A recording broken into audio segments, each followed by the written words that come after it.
It is an assault taking place within our own educational system, capitalism under attack, as today's teachers spew more liberal rhetoric in the classroom, like these so-called truths about unions and, quote, fair trade. Well, many kids are learning the exact opposite of what their parents are trying to teach them at home, the value of free enterprise. And after hearing some of what his 10-year-old daughter was learning at school, CNBC anchor Joe Kernan decided he'd had enough, and it was time to set the record straight for future generations. And joining me now are the co-authors of the brand new book, Your Teacher Said What?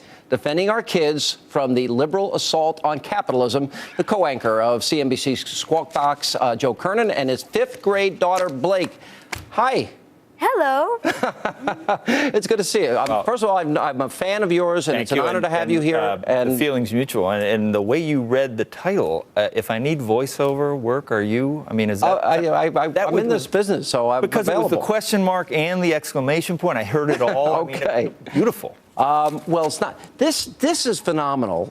The way this book came about, and I'm going to ask your dad, and I'm going to ask you because you contributed so much to this book. Thank you. You really did, and my dad did a lot of it. He did a lot Thank of you. it. I love him. He's great. You love your dad, And I love you too. Oh, this is priceless. Where are my kids when I need them? But this is great because you hear what your kids are learning at school, and so you set out to have this mission with your daughter. I want you to explain it. It's a great idea. This is the way it happened, Sean. After the financial crisis, I think that capitalism started getting a bad rap. It always does. It happened in the 30s. Whenever there's a problem, you start questioning the system instead of looking at closely what happened. So I was ready to see anti-capitalists behind every tree and under every rock. So she'd come home, and it didn't take much to set me off. She has great teachers, and she learns a lot. And in the acknowledgments, you'll see she says that we'd like to tweak the free market teaching that they do a little, but we don't have a problem with the overall education they're getting. But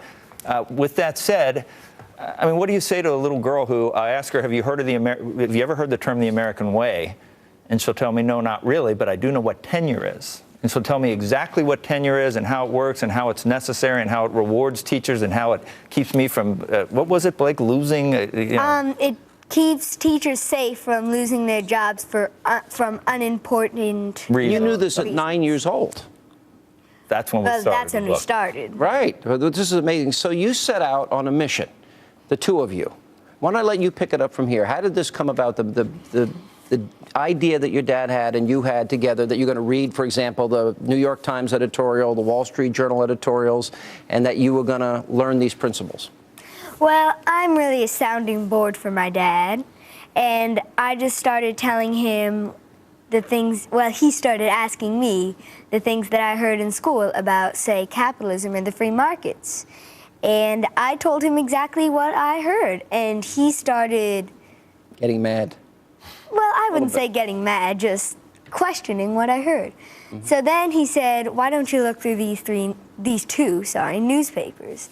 So I did, and I saw there were, like, huge differences. There's a lot of explaining. If you read the Wall Street Journal editorial pages and compare it to the New York Times, up is down. Up in one, it's up, in the other, it's down. It's really staggering. It's 180 degrees. It's like you can't even believe you're talking about the same subject. It's true. Half the time. And we decided that as far as truth goes, it's the Wall Street Journal. And I'm not sure what the motivation is behind a lot of liberal rhetoric, but I think some of it has to do, Sean, with never having had an economics course. I really believe that. And there was a study done by the Federal Reserve Bank of New York. If you've had an economics course, you're not likely to embrace a lot of progressive principles. I agree wholeheartedly. And it's like the very values that we instill in our children are contradicted by teachers that think that they know better than what the parents are teaching on a whole variety of areas. What did you learn? I'm very curious because you are an incredibly bright young lady. And what did you learn about capitalism? What was it that...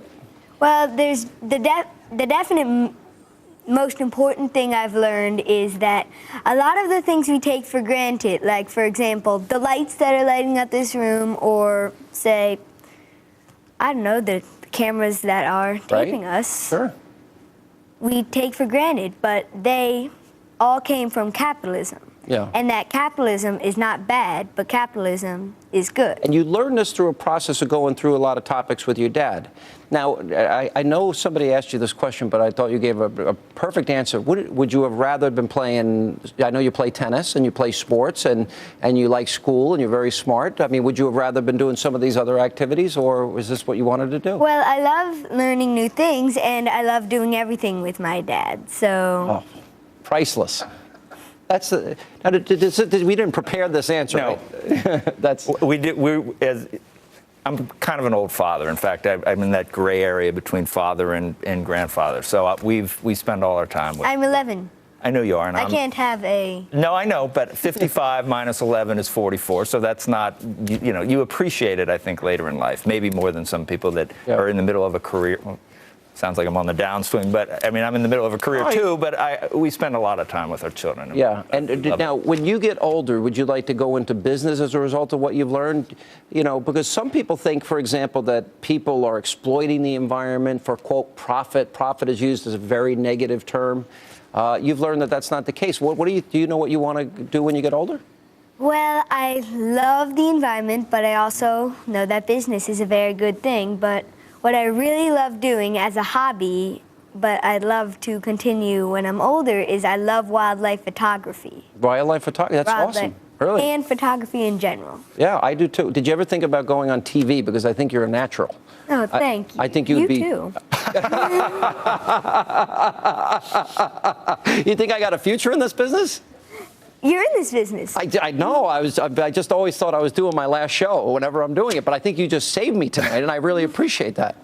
Well, you are a lovely young lady. I really appreciate you coming. I am a big fan of yours, and Likewise, we really appreciate both of you being here. All right, do you want to throw the football out? Oh, I'd love to, and All right. thank you so much. I really enjoyed it. I love this. I'm just so welcome. That's all the time we have left, and thanks for being with us. Let not your heart be troubled. Greta is next, as now Blake throws us out.